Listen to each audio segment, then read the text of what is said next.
Paz, Senhor, meu irmão, Paz, Senhor, meu amigo, estou feliz pela sua vida. Eu estou na cidade de Mariana Pimentel, a 100 quilômetros de Porto Alegre, Aqui eu estou no templo sede da igreja e eu quero deixar uma meditação para você que está no livro de 1 Coríntios, capítulo 13, a partir do versículo 1. Vamos ler até o versículo 3 a princípio, depois a gente vai tecer um comentário de um sermão expositivo.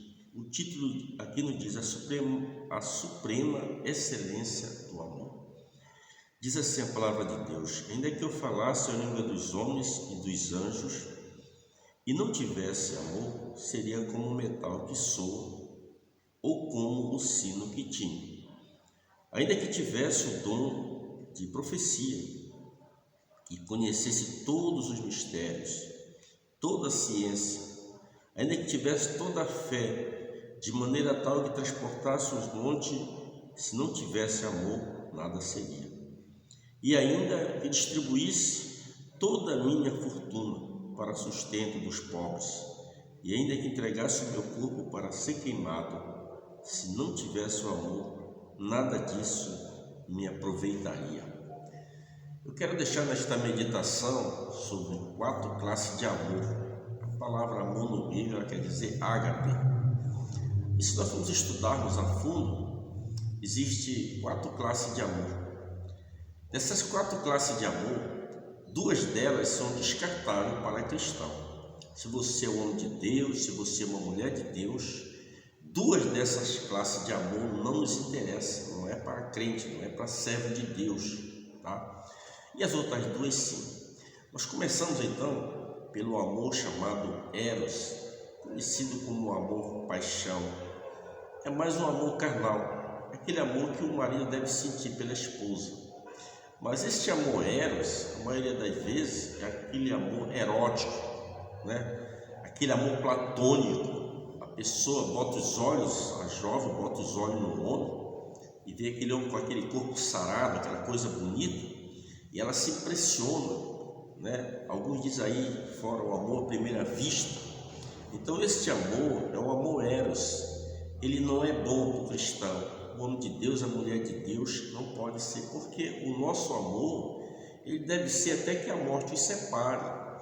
A gente vê esse amor no mundo aí, as pessoas fazem uma declaração de amor agora, é tantas coisas, tanta festinha no início, daqui com os dias esse amor acaba. E a gente vê muito no nosso país ultimamente, aí é uma das notícias que mais a gente às vezes fica impactado, chocado com esse tal de feminicídio, não é verdade? Porque esse amor platônico, esse amor Eros, é um amor que passa. Não é este amor que Deus quer que eu tenha pela minha esposa, é um amor duradouro, é isso. Então é importante esse amor Eros, ele está descartado, não é para crente. Quer dizer que você vai amar uma jovem agora, daqui a 1 ano, 2 anos, não ama mais. Que tipo de amor é esse? E alguns acham que dentro deste amor, ele casa com uma pessoa, ele acha que ele é o dono dela, e que se não vai viver com ele, não vive com mais ninguém. Não pode ser assim, Então a Bíblia refuta esse tipo de amor, o amor Eros.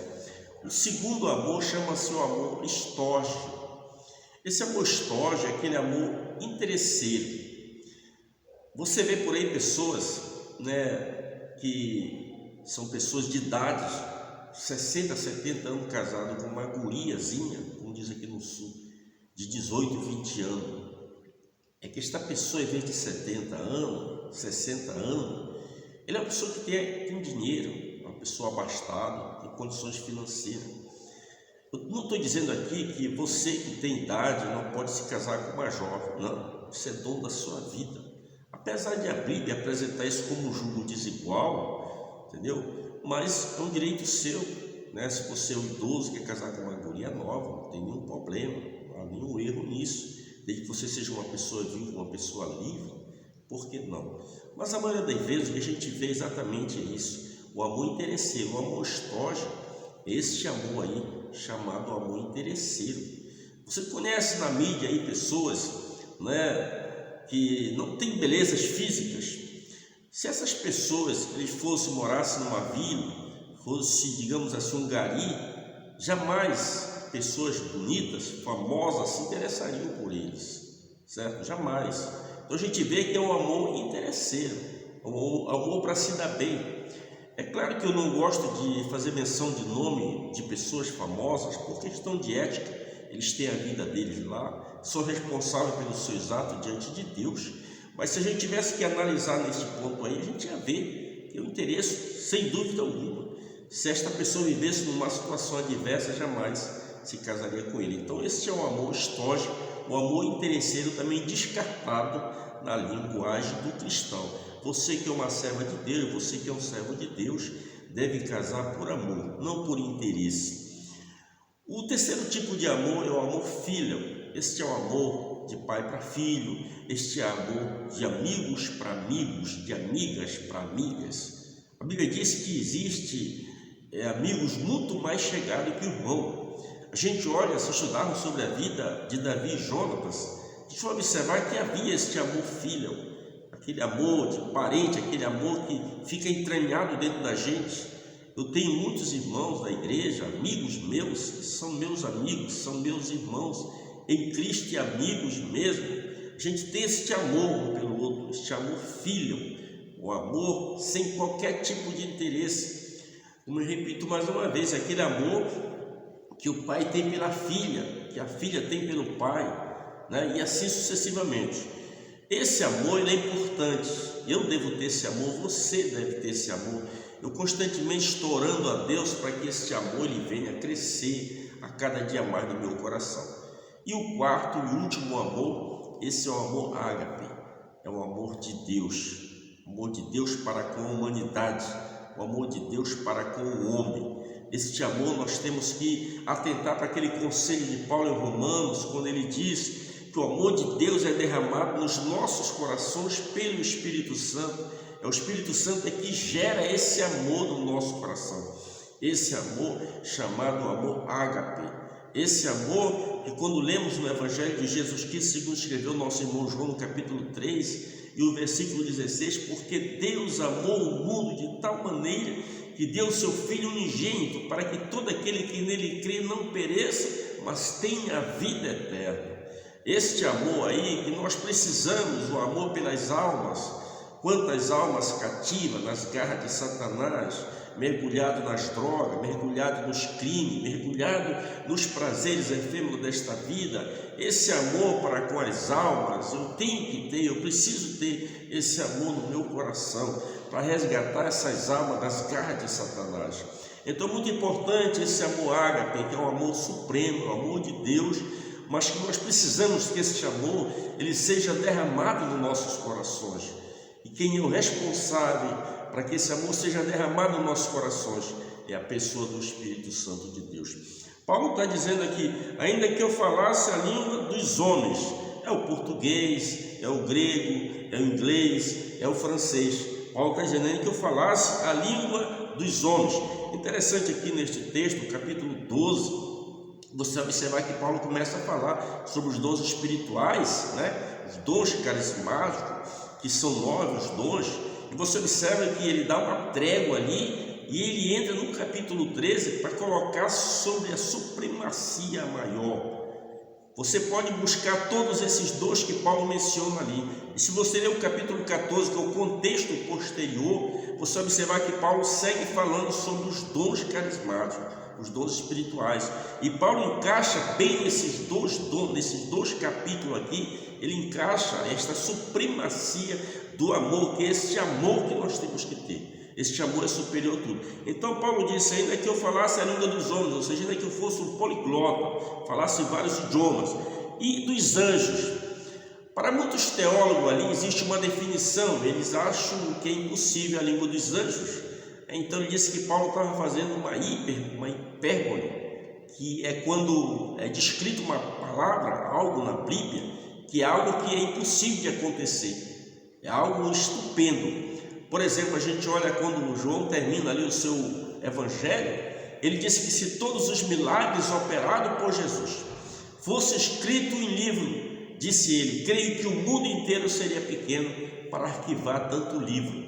Ele está fazendo aqui uma hipérbole ali, ele está dizendo aqui exatamente algo que é impossível, né? Porque o mundo inteiro não tem como. Então aqui, para muitos teólogos, eles entendem desta forma, a língua dos anjos. Mas os anjos são os seres angelical, está se referindo aos seres angelical. É interessante que os querubins, os serafins, os anjos mensageiros, que nem o Gabriel, se ele chegar em qualquer país, em qualquer lugar, ele entende todos os idiomas, porque esta língua foi dada apenas aqui para nós seres humanos, é a língua dos homens. Eles entendem a nossa linguagem, mas nós não entenderíamos a linguagem de um deles se eles não falassem, porque existe uma outra língua nesse mundo espiritual, que é a língua dos anjos. Então disse, ainda que eu tivesse, né, e não tivesse o amor, seria como um sino, como metal, não teria valor nenhum para Deus. Ainda que eu falasse a língua dos homens, dos anjos, porque é algo sobrenatural, mas se faltar o amor, de nada vale. No versículo 2 diz, ainda que eu tivesse o dom da profecia. Quando você estuda sobre os dons carismáticos, é um dos dons mais importantes, é o dom da profecia, porque o dom da profecia ele tem 3 objetivos: exortar, consolar e edificar. Então é um dos dons que Paulo inclusive estimula, que busca o dom da profecia. Então a gente observa aqui que o mesmo Paulo está dizendo que ele que eu tivesse o dom da profecia, que é um dos principais dos 9 dons carismáticos, se eu não tivesse amor, de nada valeria. É o versículo na sequência aqui assim, ainda que conhecesse todos os mistérios, toda a ciência, ou seja, ainda que eu me tornasse um homem voltado inteiramente para Deus, e Deus me usasse na ciência, nos mistérios divinos, nas revelações divinas, se não tivesse amor, de nada valeria.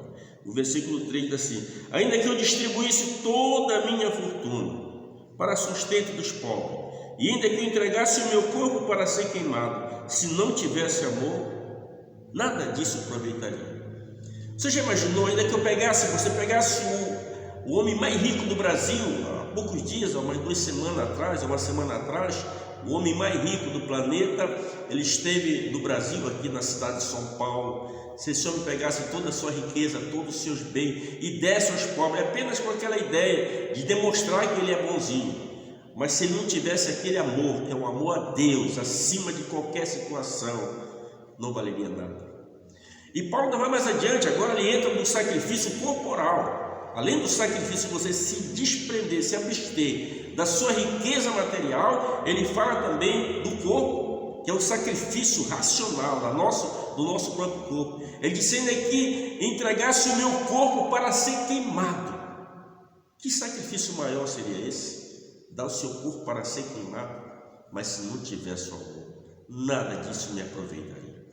E aqui nós vamos estudar numa outra mensagem, é claro que o tempo não vai permitir agora, mas numa outra mensagem eu vou falar algo importante sobre as 14 características do amor. São 14 características do amor e vai ser muito importante. Um dia Jesus está reunido num local ali, possivelmente numa sinagoga. Quem entra ali? Um doutor da lei. E ele pergunta para Jesus, Senhor, qual é o grande mandamento? E são recitados várias, e Jesus entra ali diretamente com aquele doutor da lei. Amarás o Senhor teu Deus de todo o teu entendimento e com toda a tua força. E o segundo é semelhante a isso: amarás o teu próximo como a ti mesmo. Nisso se resume toda a lei, ou seja, 613 mandamentos se resumem em 2: amar a Deus e amar o próximo.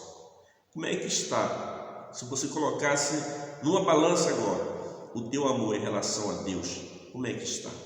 Como é que está o teu amor em relação ao próximo? Quem é o meu próximo? É a pessoa que está mais perto de mim. É minha esposa, é meus filhos, é o meu vizinho, é o meu irmão em Cristo. Meu próximo é aquela pessoa que está mais perto. Então o amor não é só sentimento, o amor é compartilhar. O amor é dividir o pão com aquele que não tem. O amor é se o teu inimigo tiver fome, dá de comer. Se o teu inimigo tiver sede, dá de beber. O que é o amor? Se te ferir a face direita, dá a face esquerda.